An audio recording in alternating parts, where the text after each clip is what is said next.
pour ce qui est des tableaux, ou en fait, ou des vecteurs à une dimension, dépendant de comment vous voulez l'appeler, en JavaScript, ça s'appelle des arrays. Il y a plusieurs façons d'en créer. La façon la plus simple, souvent, c'est vraiment de... Donc, j'ai mon tableau, si je garde la consommation ici, une variable qui s'appelle consommation, je mets un tableau vide. La notation crochet-crochet, ça me dit dans le fond que c'est un array, un tableau que je suis en train de gérer. Ensuite de ça, consommation. Une fois que j'ai mon objet, mais je peux faire plein de choses dessus. Je peux voir la longueur. Je peux le remplir avec différentes valeurs. Je peux filtrer les différentes valeurs. C'est des choses plus complexes. Je le mettrai probablement dans une vidéo plus loin.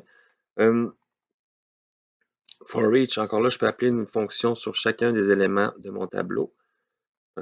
C'est des choses peut-être plus avancées. Nous, ce qui m'intéresse plus dans cette capsule-ci, c'est comment rajouter des valeurs dedans. Push, je mets quelques items. En fait, 2, 3, 5.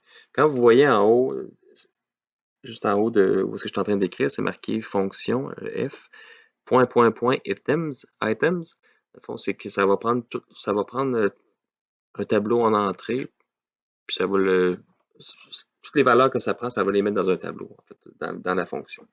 Donc, je peux en mettre autant que je veux, je pourrais en mettre 10. Je regarde ici, puis ça retourne, on voit ici la longueur du tableau que j'ai pas utilisé, ça l'a juste affiché ici. Consommation, j'ai mon tableau, j'ai différentes choses dedans. C'est push pour rentrer quelque chose à la fin du tableau, c'est que je pourrais utiliser ici. C'est pas obligé d'être des items du même type. En JavaScript, c'est pas important. Dans d'autres langages, ça pourrait l'être. Push P. Maintenant, j'ai 2, 4, 6, 10 et P dans mon tableau. Si je veux sortir le dernier élément du tableau, je vais faire pop. C'est des mots qui sont liés à une pile, en fait. Si vous codez une pile un jour, là, comme j'empile un livre, je le ressors, mais en anglais, push pop.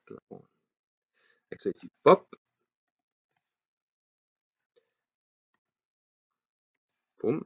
Ça a sorti le P. Puis là, j'ai rien fait avec. On voit ici qu'il n'est plus là. Et quand je fais pop, je pourrais la prendre, la valeur, là, si ça m'intéresserait. Disons, conso jour 4. Conso jour 4, on voit que c'est 10. C'est une des façons de faire. C'est quand on ne connaît pas trop la grandeur du tableau initialement, puis qu'on veut rajouter des données à la fin. C'est possible de rajouter des données au début aussi. Ce qu'on va utiliser, en fait, ça va être consommation ici, puis ça va être shift. Avec ça ici, shift.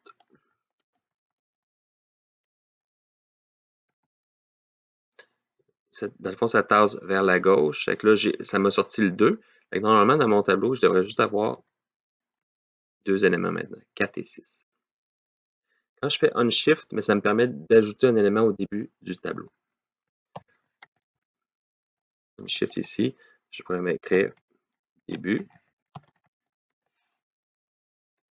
Là, on voit que le début a été rajouté au début du tableau. Ça, j'ai 4, 6. Ça, c'est une des méthodes, dans le fond, pour rajouter des éléments. L'autre méthode, donc je vais tableau, mon rapport, et ça ici. Je vais juste à faire aussi, rapport, la position que je veux l'insérer, et je vais mettre quelque chose dedans.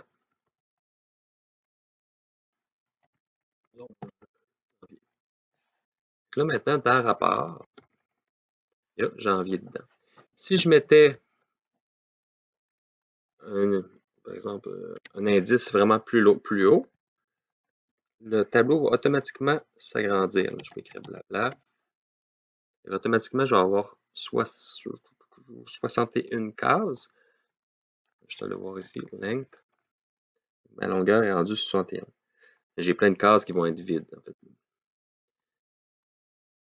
Si je veux obtenir la valeur d'une case en particulier, je peux faire rapport, ouvre les crochets, la position, ici ça va être undefined, 44, parce qu'il n'y a rien dans 44.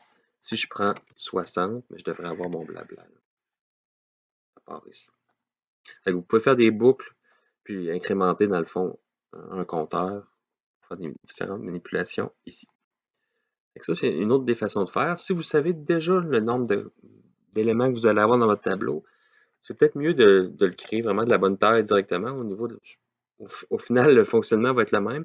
C'est plus la performance qui va être meilleure. Si j'arrive ici, tableau, j'arrive New Array, je mets la taille, disons 100.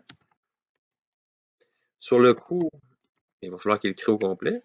Et là, automatiquement, il me crée un tableau de 100. En mémoire, ils vont être contigus. En fait, il va déjà être créé.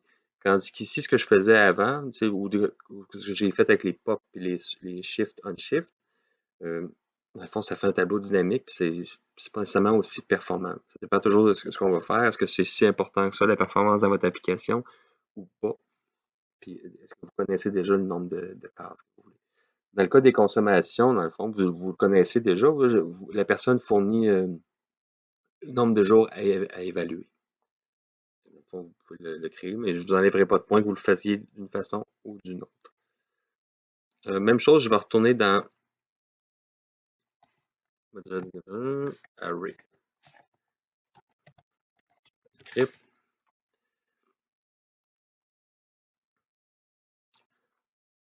Même chose ici, quand on voit,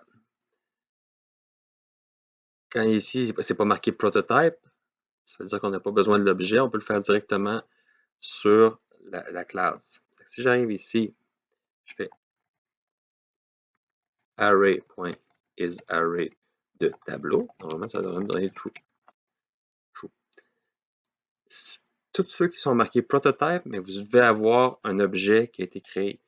Donc, si je regarde ici, on va aller prendre find. Donc, for each.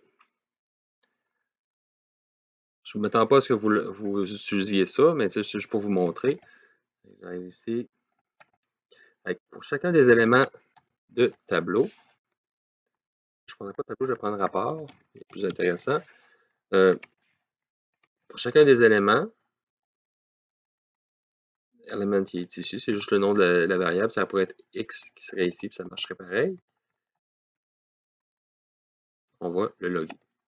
Ici, il a fait le tour, janvier, blabla. Le tour du tableau. C'est une façon concise de l'écrire. Mais vous auriez pu faire une boucle for, puis ça aurait fonctionné pareil. Puis probablement qu'en dessous, le for each, c'est vraiment une boucle for qui fait.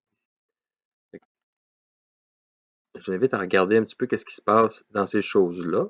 Dans le fond, vous voyez pop, push, redo, c'est des choses plus avancées. C'est possible de prendre des morceaux du tableau aussi à partir d'un index. Ici. Pas mal ça. Ici. En plus, c'est en français, c'est que ça vaut la peine de regarder les tout.